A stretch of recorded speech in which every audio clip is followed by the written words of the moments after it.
Hello Monu जी, नमस्कार। नमस्कार जी सचिन जी, बताइए।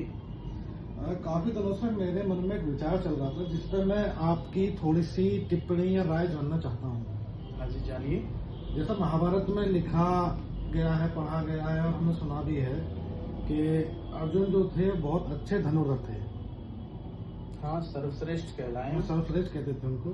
लेकिन अगर हम दूसरा पार्ट देखें तो एकलव्य और कर्ण उनसे ज्यादा ज्ञानी थे और उनसे अच्छे धनुर्धर थे, लेकिन उनका नाम क्यों नहीं आया?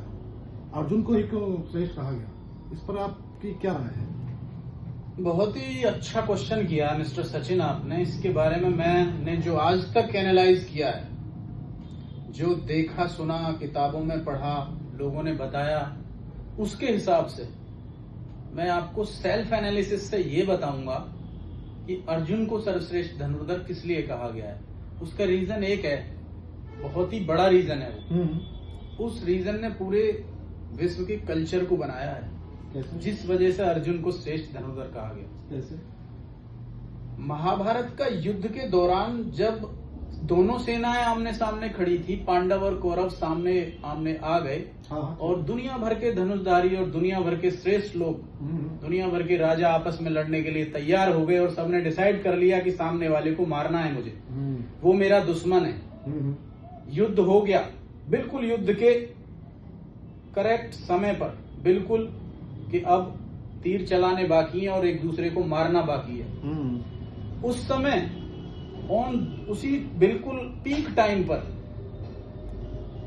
भगवान की कृपा की वजह से, क्योंकि जिस पे ईश्वर की कृपा होती है वही हीरो बनता है, वो सब प्री प्लान्ड होता है। उसी समय ईश्वर की कृपा की वजह से, ये जानते हुए कि साक्षात प्रभु तेरे साथ है और तू ही जीतेगा, इतना कॉन्फिडेंट होते हुए भी युद्ध के दौरान अगर किसी मनुष्य के दिमाग में ये बात आ जाए, किसी मनुष्य के दिमाग में मानवता आ जाए, जिसे मानवता कहते हैं, कि वो जो सामने प्राणी खड़े हैं उनको कैसे मारूंगा मैं, उनको कैसे जान से मारूंगा मैं, उनका वध कैसे करूंगा मैं, इस बात से विचलित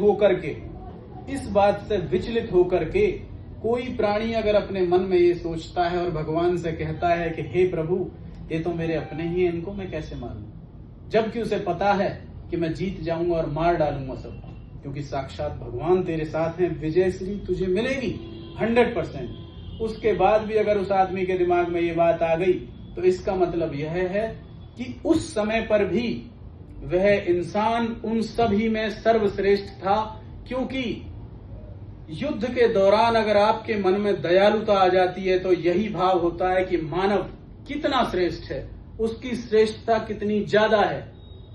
इसलिए जैसे ही अर्जुन ने ये कहा, तत्काल प्रभु ने उसको बताया कि कर्म ही पूजा है अर्जुन, आपको अपना कर्म करना है, आप यह मत सोचिए कि परिणाम क्या होगा। और उसी की वजह से इस धरती पर गीता जैसे महाकाव्य की रचना हुई।